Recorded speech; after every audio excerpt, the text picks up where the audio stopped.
కావాలి అండి అందరికీ. ఈరోజు దీపావళి పండుగ ప్లస్ ధనలక్ష్మి పూజ కూడా జరుపుకుంటున్నామండి.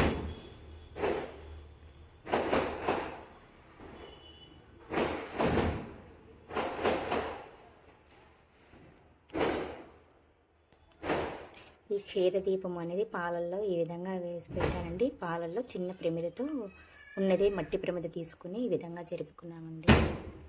ఈ కుండలోంచి డబ్బులు ఈ విధంగా వచ్చేట్టుగా.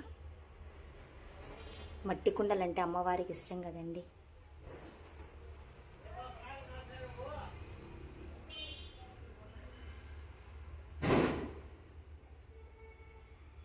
ఆ పూజ అయితే కంప్లీట్గా అయిపోయిందండి. హాయ్ అండి, అందరికీ దీపావళి శుభాకాంక్షలు అండి.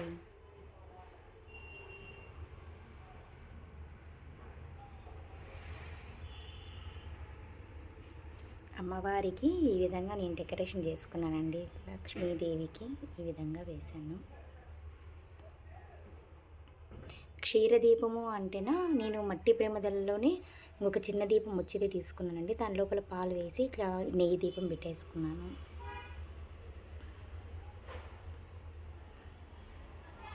ఇక్కడ 5 దీపాలతో లక్ష్మీ కుబేర ముగ్గుతో డెకరేషన్ చేసేసుకున్నానండి.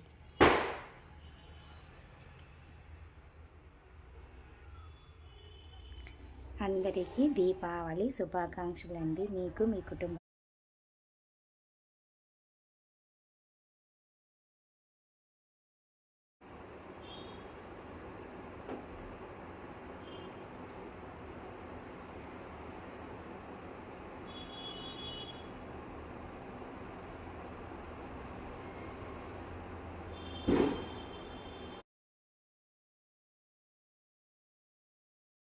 హాయ్ అండి, అందరికీ దీపావళి శుభాకాంక్షలు అండి.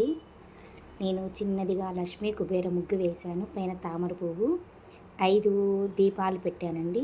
5 ముక్కాలు దీపాలు అంటే 5 ఒక ప్రమిదలో 5 దీపాలు, పూలు కింద నీళ్ళతో అలంకరించాను.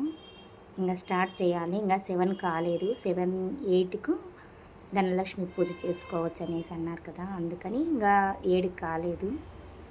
ఆల్రెడీ నేనైతే ప్రిపేర్ అయిపోయాను.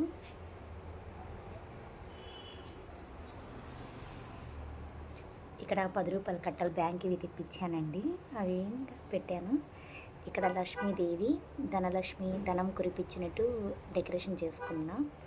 క్షీరదీపము అంటారు కదండి. క్షీరదీపము అంటేనా ఇట్లా చిన్న ప్రమిదలో చుట్టూ